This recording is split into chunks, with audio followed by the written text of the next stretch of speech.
Democrats are still in need of a chair to lead their party after losing the White House in November. A number of candidates are seeking the office. One of them is former Labor Secretary Tom Perez. He joins us this morning from Washington, D.C. Secretary Perez, how you doing? I'm doing great. It's great to be with you and all of your viewers. First and foremost, look, you spent time in the administration with President Obama for the last 8 years. Why do you want to lead this party? Well, this is one of those where were you moments, Roland. Every single day we see an assault on our values as a nation, and we need somebody at the helm of the Democratic Party who can put our values in action and help elect Democrats up and down the ticket. So I decided to get in so that we can make sure we take the fight to Donald Trump. We build 57 strong state parties all over the states, here in the district, Puerto Rico and elsewhere, and we make sure we put our values into action every single day, fighting for fairness, fighting for justice, making sure that we fight for opportunity for everyone. There have been massive losses by Democrats. President Barack Obama, critics say, did not do what was necessary to properly lead the party. I've been critical of those efforts on this show as well. How do you rebuild a national party when there really was not a strong focus in the last 8 years on a 50-state strategy? Well, I think we get right back to what you just said. We've got to get back to basics. Organizing, organizing, organizing. I come from the grassroots, and we do best when we're out there organizing. We lost in states like Michigan because we weren't talking to people. You can't show up at a church every 4th October and call that organizing. And so when we get back to those basics, when we get back to that 57-state strategy, because I want the district and the territories included in that as well, and when we're also making sure that the party is providing that basic infrastructure so that when states recruit candidates, we're providing that training. When we see good results, best practices, we're out there showing those best practices to others. And the Democratic Party needs to take a much more aggressive role in confronting one of the most dangerous phenomena in this country, which is voter suppression. And I've called for the creation of a voter empowerment and protection unit at the DNC, where we are taking it out there and making sure that these efforts at voter ID laws, these efforts at voter purges, which are designed to make it more difficult for African Americans and Latinos to vote, that we are front and center in making sure that those laws are struck down. I did that at the Justice Department, and I can do that at the DNC. You got a former head of the D.C. Democratic Party right there, Scott Bolden. Scott, your question. Yeah, you know, as a former chair, as state chair, I'm often confronted with, you know, the white working class. What's the Democratic Party going to do about the white working class voter across Rust Belt states, which many blame for lack of attention from the Democratic Party?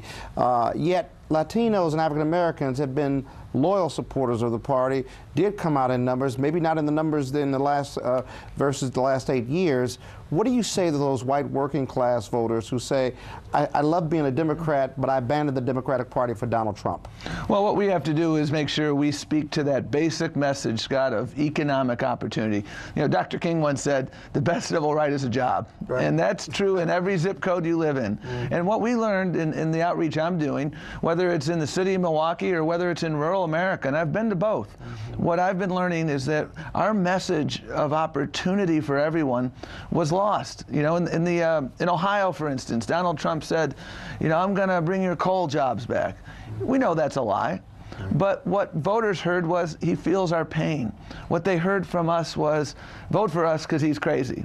Now, I'll stipulate that he's crazy, but that's not a message. And so I think when we talk about good jobs, economic security, when we contrast what Democrats have done, we brought this nation Medicare, we brought this nation Social Security, we brought this nation the Affordable Care Act, we've brought good jobs in Democratic administrations. When we talk about that, and when we talk about the Republicans who are all about privatizing Medicare, voucherizing, privatizing Social Security, voucherizing Medicare, and really fighting for the billionaires instead of fighting for the working people, I think that message resonates everywhere. All right, folks, let's continue our discussion with former Labor Secretary Tom Perez, who desires to be the next DNC chair. Secretary Perez, one of the issues that has been a problem, PowerPack did their survey that showed that the Democratic Party has virtually spent no money when it when it came to minority political consultants, when it came to pollsters. I've said this here, that black folks are tired of being political sharecroppers when it comes to this party, tired of the ones that this party depends on when it comes to the vote, but then not when it comes to the resources. We saw the exact same thing in this presidential campaign. I talked to officials where they were begging to spend money on blacks and Latinos when it came to voter registration efforts, supporting folks on the ground. And so, so how can Democrats, on one hand, talk about income inequality? How can Democrats on Capitol Hill talk about Republicans and diversity when not only when it comes to spending, we also see very few Democrats on Capitol Hill on the Senate side even hiring African Americans for top positions? How do you change that as chair of the party?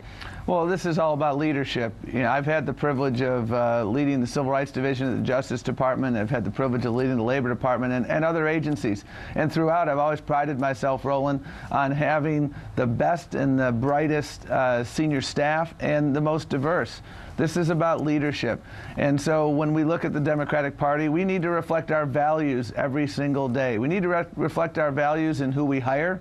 We need to reflect our values in our procurement policies. We need to reflect our values in everything we do, whether it's voter registration, whether it's organizing. We need to organize in every county, you know, in America, because that's how we build the party from the ground up. And I'm proud of my record in this area. When you're a civil rights lawyer, you know, this is part of your DNA. I never put you know, a job out until I knew I was going to get a diverse pool of candidates. And because over the last 30 years of my life, Roland, you know, I've been working in the movement.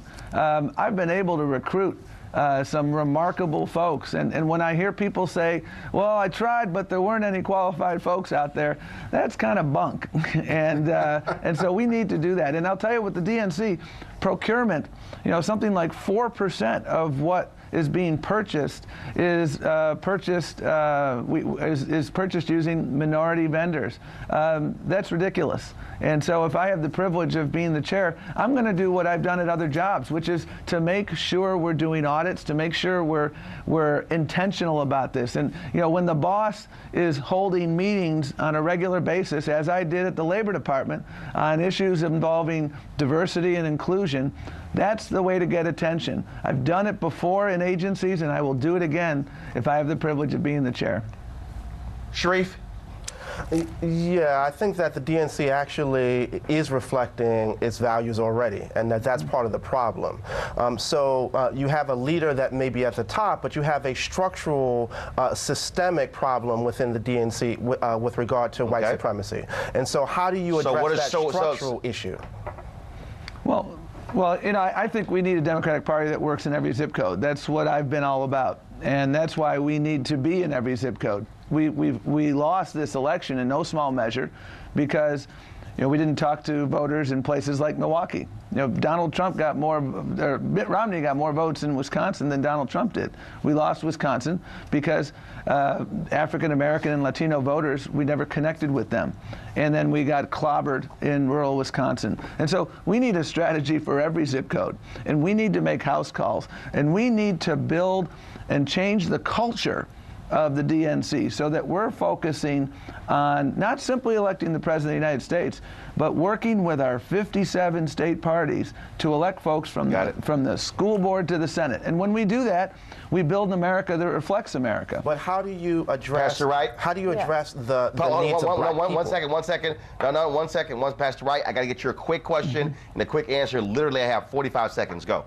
You spoke about a quote from Reverend Dr. Martin Luther King in terms of civil rights and a job. First of all, he was a Republican. Second of all, there are at least 3 miners in Logan, West Virginia, I could tell you, that are back to work, not philosophically. I need a quick question. My question is, when you look at a city like Baltimore and the voter suppression that happened in the hands of the Democrats, how do you justify the partisan view that it's one side or the other, and how do you make voting rights equal for all parties? Well, I've been enforcing voting rights. 30 seconds, go. I've been enforcing voting rights for a long time. I went into Texas, and the voter ID laws in Texas, with all due respect, were all about making it harder for African Americans and Latinos to vote. Same thing in South Carolina, same thing in North Carolina. We need to make sure that everybody who is eligible to vote is able to vote. And what I've seen time and time again from Republicans is efforts to make it harder for their perceived foes, mostly African Americans and Latinos, to exercise the franchise. That is fundamentally undemocratic, and if I am the chair of the DNC, we will be all over this issue, playing offense and defense across America. Tom Perez, we appreciate it. Thank you so very much for joining us on NewsOne Now TV 1. Always a pleasure to be with you, Roland. Kickstart your day at 7 and get the news you need from the perspective you want.